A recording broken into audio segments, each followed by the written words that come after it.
The day Karen tried to sell my ranch was the day she signed her own downfall. Most people think HOA horror stories stop at lawns, mailboxes, or trash cans left out too long. But mine, it went way beyond fines and warning letters. It started with a woman who thought she could treat my ranch, my family's land, as her personal real estate showroom. And it ended with flashing police lights, a courtroom battle, and a neighborhood that would never look at her the same way again. You see, my ranch wasn't just property. It wasn't just dirt and fences. It was my father's legacy, my children's future, and my escape from the very world Karen and her HOA friends wanted to chain me to. So when she showed up one morning with a gaggle of realtors, smugly announcing that she had reserved my barn for an open house presentation, I realized something. This wasn't about rules. This wasn't about community. This was about power, about entitlement, about one woman who believed she could control me the same way she controlled everyone else in the neighborhood. We'll need this cleared out by Saturday. Buyers are coming. And remember, HOA bylaws give us authority over community presentation spaces. This barn is technically shared property. Shared property. That barn was where my father kept the horses he raised, where we celebrated family weddings, where I buried my first dog under the big oak out back. And she had the audacity, the gall to claim it belonged to her and her realtor buddies. That was the first time I realized this wasn't going to be a simple disagreement. Karen wasn't just a nosy neighbor. She was a predator. And my ranch was her prey. But what she didn't know, what she couldn't possibly imagine, was that I wasn't like the others in this neighborhood. I wasn't the type to cave, to pay the fine, to bow my head and follow the rules. No, I was raised on this land. I knew every inch of it, every weakness in the HOA's so-called authority, every loophole in their contracts. So I smiled. I nodded. And I made a decision that day. I was going to shut her out. And when she tried to force her way in, when she crossed that final line, I was going to call the cops and let her dig her own grave. But before I tell you how Karen's empire of control crumbled piece by piece, before the police reports, the shouting matches, the secret I uncovered about her past, you need to understand where it all began, because this wasn't just about my ranch. It was about an entire neighborhood living in fear of one woman and, the moment I became their last, unexpected hope. Before Karen came into my life, the ranch was simple, peaceful, honest. My family had owned this land for generations. My father built the barn with his own hands, hammer by hammer, plank by plank. It wasn't fancy, but it was ours. Every nail held a memory. Birthdays under string lights. Summers when cousins rode horseback till dusk. Winters when we huddled by the fire, telling stories while the wind howled against the wooden beams. When my parents passed, the ranch became more than land. It became my duty. Keeping it alive was my way of keeping them alive, and for years, things were fine. I worked the land, paid my dues, helped neighbors when they needed a hand. But then came the HOA, when developers bought up the surrounding fields. They promised modern living with rustic charm. I should have known that was code for rules, fees, and endless control. Before long, the HOA had taken over patrolling lawns, measuring fences, even dictating what colors we could paint our mailboxes. Most neighbors fell in line. Some grumbled, some argued, but eventually, everyone submitted. Everyone except me. And that's when Karen arrived. Karen wasn't just a board member. She was the HOA, the self-appointed queen of Birchwood Estates. She knew every bylaw, every loophole, every technicality, and she wielded them like weapons. At first, it was small things. Karen, "Oh dear, your fence is 2 inches too tall. I'll have to fine you." Then it grew bolder. "Karen, those hay bales stacked near the road, against community aesthetics.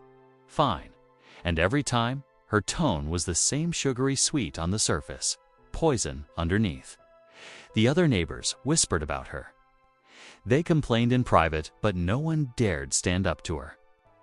They were afraid of losing, more afraid she'd dig into their lives, their finances, their families. But me, I wasn't afraid, because unlike them, I had one thing Karen couldn't take away.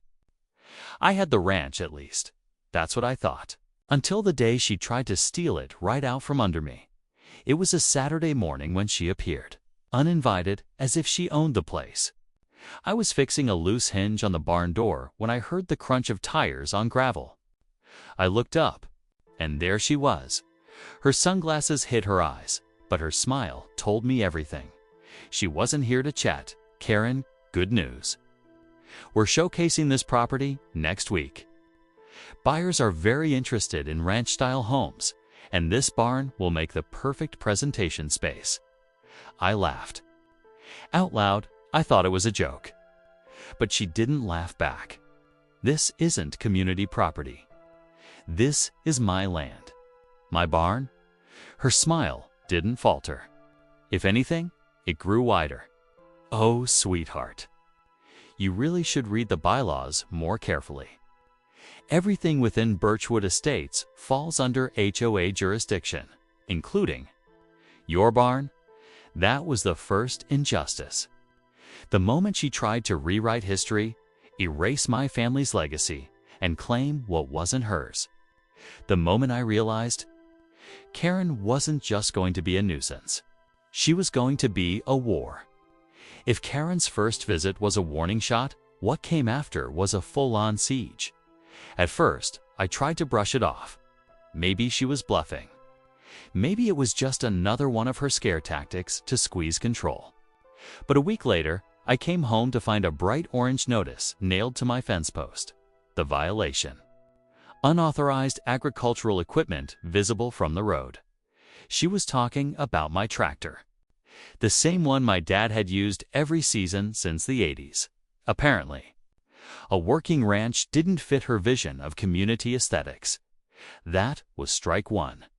I called the HOA office, demanded an explanation. They put me on hold for 20 minutes, only to transfer me to Karen. Oh, it's nothing personal, really. Just rules. If you'd like, you can move the tractor behind the barn during the day, or pay the fine. Whichever is easier. Her tone wasn't a suggestion. It was a test, and I failed it. Because I hung up, narrator voice rising with frustration. She wasn't just nitpicking. She was tightening the noose. Every week, a new violation. Every violation, a new fine. And every fine, a new opportunity to remind me she had power. The first time I spoke up against her, I could feel the room tense. People glanced at me, then at her. Like children afraid their teacher was watching. These fines are nonsense. My barn, my tractor, my land. None of this falls under your jurisdiction. Karen's smile never cracked. She simply adjusted her glasses, cleared her throat, and leaned into the microphone. Karen, I understand your frustration, but rules are rules. Everyone else here manages to comply. Why should you be the exception? That was the moment I realized. I wasn't just fighting Karen. I was fighting fear. Fear that had poisoned every single person in that room. I grabbed my flashlight and stormed outside. What I found stopped me cold. A group of realtors, in suits, carrying brochures. And Karen leading them like a queen, showing off her castle. Narrator, what the hell do you think you're doing on my property? Karen didn't even flinch. Karen just giving a preview. Potential buyers love rustic spaces. This barn could really boost community value. I felt my fists clench. You're trespassing. Leave. Now? She tilted her head. That smug look never leaving her face. Karen, oh sweetheart, don't be so dramatic. We're just walking. No harm done. The realtors looked uncomfortable, shifting in place. One of them muttered, maybe we should go. But Karen waved them off. That was strike two. Montage, weeks passing. Karen escalates her harassment. HOA letters arrive almost daily. She snaps photos of the ranch every morning. Neighbors whisper behind curtains. A delivery truck is accidentally blocked at the gate by HOA contractors installing a new sign. My water bill mysteriously triples. Then, one afternoon, I find spray paint on my barn doors. HOA rules. It wasn't just harassment anymore. It was psychological warfare. I tried fighting back, called the county office, filed complaints, spoke to lawyers, but every time, the same response. County clerk, it's an HOA matter. We don't get involved. Every door I knocked on slammed shut. Every lawyer I called wanted a retainer I couldn't afford. Karen knew it, and she reveled in it. I thought maybe the sheriff would help. Property rights, trespassing. Those are real laws. Bigger than HOA rules, right? But when I laid it all out, the fines, the trespassing, the harassment, he just sighed, scratched his chin, and gave me the look I'd come to hate. Son, I get your frustration. But unless they break an actual law, my hands are tied. This sounds civil. Civil, that's what they called it. As if bleeding me dry with fines wasn't theft. As if walking strangers through my barn wasn't trespassing. Her confidence was terrifying. She didn't even hide it anymore. Suited man, polite but firm. We're here for an appraisal, scheduled by the HOA. An appraisal. For what? Suited man, glancing at papers. Community property valuation. Routine, routine. Nothing about this was routine. Karen wasn't just playing HOA president anymore. She was circling my land like a vulture. That was strike three. Mailbox raid. Karen sends compliance inspectors who photograph his mail delivery. One neighbor whispers, she's checking who owes dues. Who's vulnerable? Petty harassment. The narrator's dog goes missing for a day later, found locked inside the HOA clubhouse fence. No proof Karen did it, but everyone knows. Social isolation. Neighbors stop waving. Parents pull kids away when the narrator walks by. HOA newsletters paint him as non-compliant, hinting he's dragging down property values. It wasn't just fines anymore. She was turning my community against me. Piece by piece, lie by lie. Mr. Henson, she did it to me too, years ago. Fined me till I sold my land. Took it cheap, flipped it high. That's her game. The words sink in like poison. She's not enforcing rules. She's running a racket. Mr. Henson nodding. And unless someone stops her, you'll be next. There's always a crack. No one builds a cage without leaving a weak hinge. And then he sees it. A clause buried in the HOA handbook, page 76. Something Karen must have overlooked. Kai's barn. Wasn't hers to claim, but proving it? That was another battle. Page 76. Community spaces exclude private agricultural structures. My barn doesn't fall under your control. You've been lying. Karen doesn't flinch. She doesn't even blink. Instead, she sets her cup down delicately, leans forward, and whispers into the mic. Karen, icy calm. We'll let the courts decide. The room gasps. Neighbors shift uncomfortably. One whispers, neighbor whisper, courts. She's really going that far. Karen's smile widens. She already knows what I don't. Courts take time, money, and energy. And she has all three. HOA fines double while pending court review. Karen throws a community BBQ on the narrator's front lot without asking, claiming it's a shared, welcome space. Strangers trample his grass, spill drinks, and laugh under banners that read Birchwood Estates, United under HOA. She wasn't just after my land anymore. She wanted to break me, publicly, to make an example of me. He rips the signs out, throws them into the dirt. Breath shaking, rage boiling. Narrator low, intense. For weeks, I thought I was losing. Every fine, every letter, every smirk on Karen's face. It all felt like quicksand. But quicksand has a rule. The more you thrash, the deeper you sink. The only way out is patience, and patience finally paid off. Karen's house. It wasn't in her name. It was in her ex-husband's, a man who, according to public record, hadn't paid property taxes in 3 years.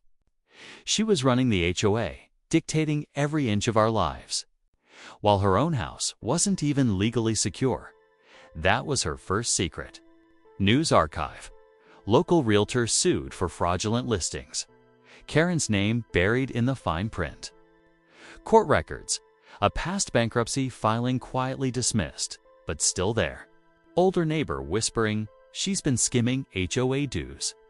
Why do you think we never see financial reports? The picture became clear. Karen wasn't just entitled. She was corrupt, and corruption leaves trails. She thought she had me cornered, but in truth, she'd built her entire empire on sand, and the tide was coming in. I realized something then. Fighting her with anger wouldn't work. Lawyers' meetings, shouting match as she thrived on that. No, the only way to beat her was to use her own arrogance against her. She wanted a fight in the open. I was going to give her a trap in the shadows. Hypothetically, Sheriff, if an HOA president were trespassing, conducting business without permits, and using community funds illegally, would that still be civil? Sheriff's son. That sounds criminal. That was the turning point.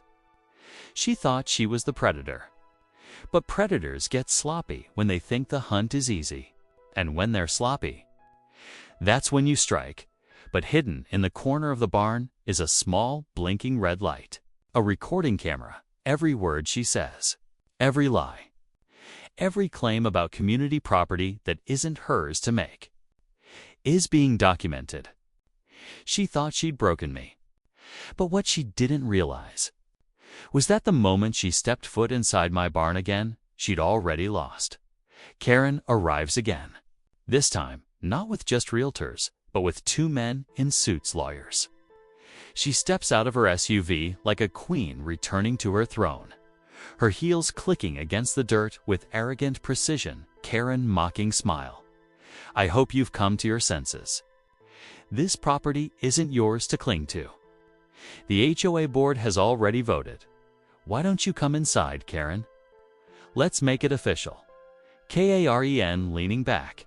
You'll either sell or we'll sue. Frankly, I'm being generous by offering you a chance to walk away. Her smile falters. Funny thing, Karen, I did a little digging. Seems you've been less than honest about your own affairs. This has nothing to do with O. It has everything to do with this. Because the moment you stepped foot in here, claiming this barn was community property, you committed fraud. And the moment you funneled HOA money into your own pocket, you crossed from civil into criminal. This entire meeting is being recorded. Every threat, every lie, every word. So when the sheriff hears this, along with the financial records I've gathered, tell me, Karen, do you think they'll side with you? Or with me? Karen yelling, you can't do this. I own this neighborhood. I built it. Without me, it's nothing. No, Karen. Without us, the people who actually live hear nothing. Karen, what is this?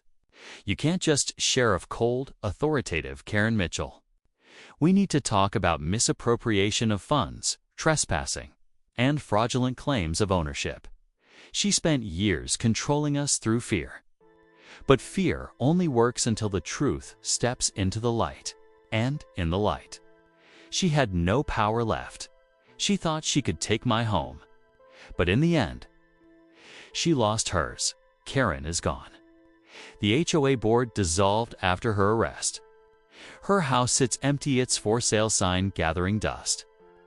No one wants it, not with her name still staining the deed. For the first time in years, I wake up without a letter taped to my door. No fines, no threats. Just the sound of the wind and the land that was always mine. Older neighbors smiling. You did what none of us could. You stood up to her. I didn't do it to be a hero. I did it because bullies only win when good people stay silent. And silence was never an option. Montage repairs on the barn, the land thriving, the narrator working with steady hands. A sense of renewal. But under the peace, there's still a shadow and echo of the war that was fought. Narrator reflective. Somber, Karen thought she was untouchable. But power built on lies always collapses. And when it does, it falls harder than anyone expects. The HOA wanted a war. They got one. But now, it's over. And this land, it'll bury anyone who tries again. Karen wasn't working alone. For weeks, I thought it was over, that she was gone and the nightmare had ended. But the letter says otherwise. Someone else was pulling strings, someone who never showed their face. And if they're still out there, then this fight isn't over. The HOA may have fallen. But the real monster? It hasn't revealed itself yet. What would you do if your home was under attack? Let me know in the comments, and don't forget to like and subscribe. The next story might be closer to home than you think.